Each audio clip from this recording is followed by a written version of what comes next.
Morreu na noite nessa sexta-feira Mário Jorge Lobo Zagallo, aos 92 anos de idade.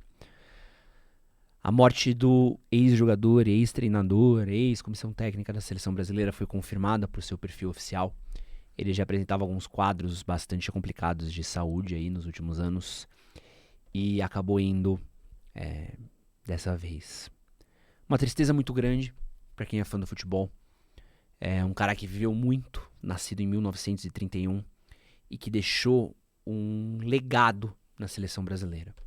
Não tem como a gente falar de Zagallo sem a gente reconhecer o enorme legado que ele deixou, tanto para o Brasil como para a seleção brasileira.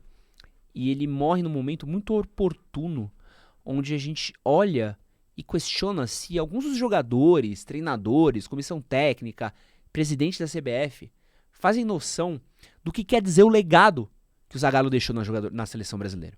O que quer dizer do que esse cara construiu, ele e outros jogadores construíram, do orgulho que a gente tinha de ver o nosso Brasil jogar, nossa seleção entrar em campo com alguns dos maiores jogadores do mundo, jogando com raça, com vontade, um futebol bonito de ver, que não se compara com nada com esse futebol que a gente tem visto nos últimos anos.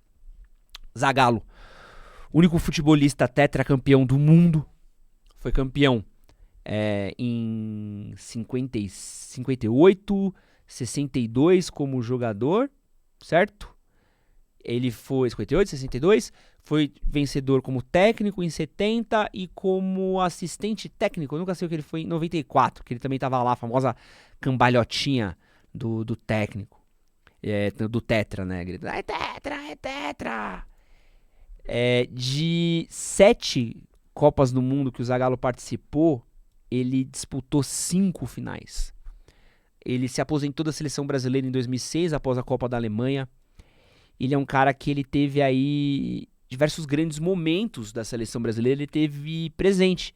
Ele estava no Maracanazo, assistindo ao jogo. Foi a derrota do Brasil para o Uruguai no Maracanã, onde outras 200 mil pessoas assistiram o Maracanazo.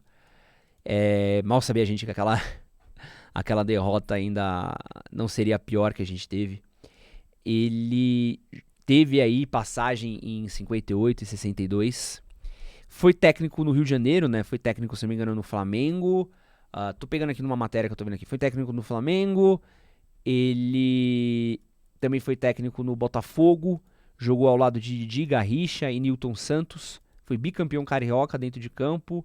E conseguiu o primeiro título do Botafogo. Pô, muito legal ainda na Taça Brasil, né? O primeiro título brasileiro, né? Do Botafogo. Quando era a Taça Brasil em 68. E ainda foi técnico do Fluminense e do Vasco. Ele foi técnico na Copa na Suécia, junto com Pelé, Garrincha, Didi, Nilton Santos. E ele... ele jogou em 62 com essa galera. Em 70 ele acabou se tornando técnico. Beleza. Em 94 ele fez aquela seleção ganhar a Copa. Aquela Copa estava, né, com Parreira naquela seleção que não era a favorita, mas acabou se sagrando tetracampeã. Aos trancos e barrancos, né? Foi técnico da minha seleção favorita, que era de 98. Puta, era apaixonado pela seleção de 98. Lembro que eu acompanhei todos os jogos e a gente teve aquela final de 98 ali que foi super traumatizante também. Tivemos os Jogos Olímpicos de 96 também, que era bizarro, assim. O Brasil parecia que estava jogando com hack, mas que a gente acabou perdendo num jogo besta contra a Nigéria. E o Zagallo, tem os números do Zagallo aqui, são números muito interessantes de se ver, tá?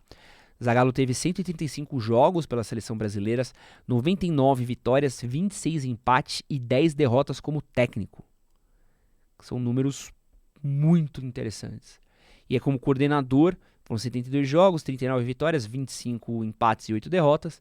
E como seleção olímpica, 14 vitórias, 3 empates e 2 derrotas. Infelizmente, uma derrota que não devia ter perdido. Pra quem me conhece, meu nome é Madison Castro, jornalista e apresentador. Esse é o Pauta Quente, o quadro onde a gente fala sobre notícias quentes que estão acontecendo aqui no mundo, tá? Não queria perder a oportunidade de fazer minha homenagem pro Zagallo. Se você gosta, quer ver mais conteúdos aqui, sigam a gente aqui em Manual do Homem Moderno. É uma tristeza perder o Zagallo, mas acho que morre aos 92 anos, então um cara que viveu bem a vida, deixou filhos, netos, muito bem criados, com fundo suficiente para poder viver bem. É um cara que ele deixou um legado, deixou uma marca. muito apaixonado pelo futebol, muito apaixonado pela, pela arte do futebol. Você vê algumas entrevistas em que ele chorava. Ele era um cara que ele tinha as convicções dele, mas ele conseguia ganhar títulos. Eu lembro muito da Copa América de 97, com o famoso "Vocês vão ter que me engolir", que foi muito foda, né? Ele era um cara que ele batia de frente com a imprensa. Ele é um cara que ele tinha os times bem alinhados com ele, né? Então ele tinha times bons. Era um cara que ele, puta, era um cara muito bom à frente da seleção brasileira. E acho que tem uma galera nova que não sabe como é que era isso, assim, como era gostoso torcer pra seleção brasileira. Eu tive o prazer de nascer numa família que gosta muito de futebol, né? Uma família de palmeirenses. Acabei herdando um pouco da minha paixão de futebol, à marra, né? Tendo que ver jogos com meus tios e avô, pai. A gente acabava assistindo muita coisa junto. Eu tinha 7 anos de idade quando o Brasil foi tetracampeão. Lembro de comemorar com minha família, assistir aos jogos, ficar muito feliz. Meu tio fazia fogueteira, soltava fogos no barro, ia com ele na queima de fogos. Lembro de assistir a Copa de 98, tinha 11 anos de idade, assisti todos os jogos, assim, parava tudo. Eu lembro que minha mãe comprou pra mim um saquinho de Skittles, assim, porque ia começar a Copa, e a gente não tinha muito dinheiro, e minha mãe queria comprar um doce diferente, assim, pra eu poder assistir ao jogo. Eu lembro de comer, lembro, tenho muito vivo dessa memória, eu sentado na sala assistindo com minha mãe e minha avó, assistindo a seleção brasileira jogar o primeiro jogo. Assisti, praticamente todos os jogos da Copa de 98, a Copa de 2002 assisti com os meus amigos.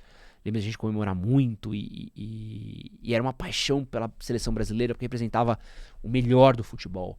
Era um futebol apaixonado, era um futebol apaixonante, era um futebol que às vezes era questionado.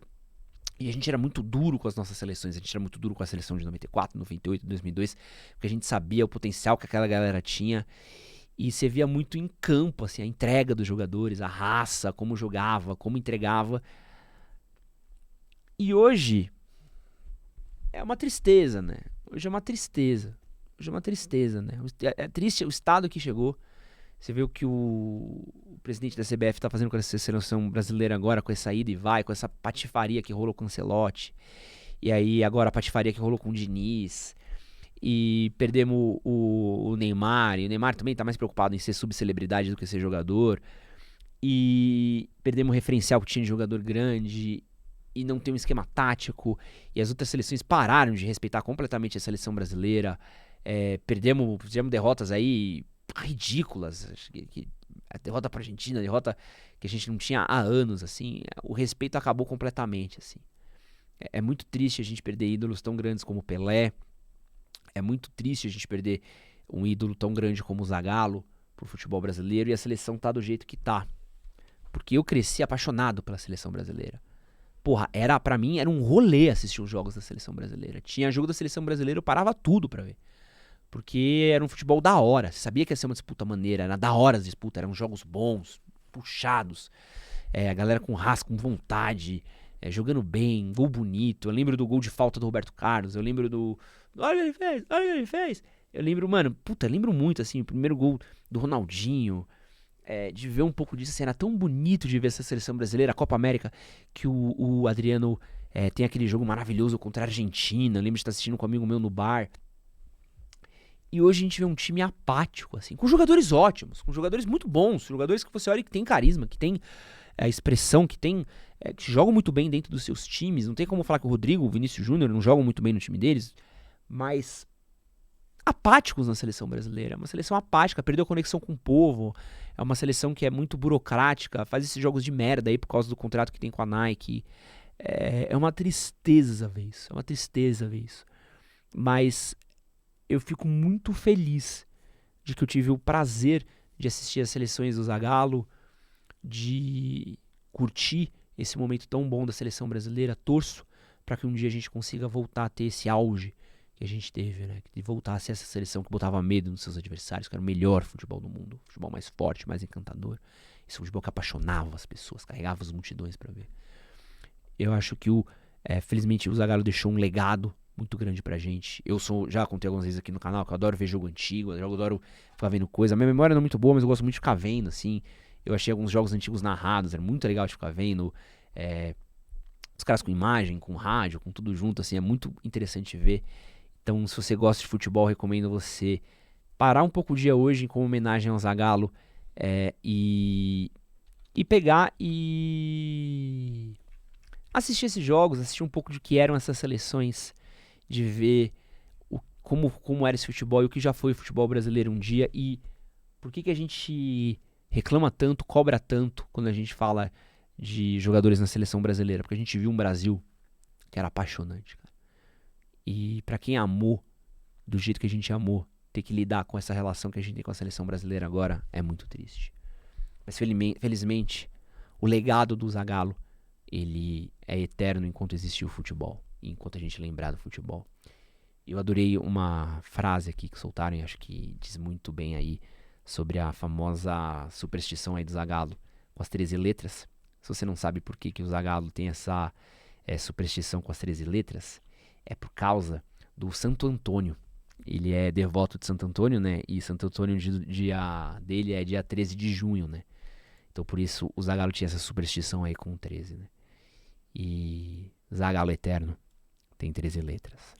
Então, fica aqui minha homenagem ao velho Lobo, meus sentimentos a todos os amigos e familiares que ele deixa, e meu agradecimento aí, porque boa parte da minha paixão por futebol começou em 94, aumentou em 98, e a partir daí foi virando história. Então, muito obrigado, Zagallo, por me fazer me apaixonar tanto por esse esporte, por fazer gostar tanto, e por fazer a gente ter 5 estrelas no peito. Tô aqui com a camisa da Argentina, tá? Mas é de protesto.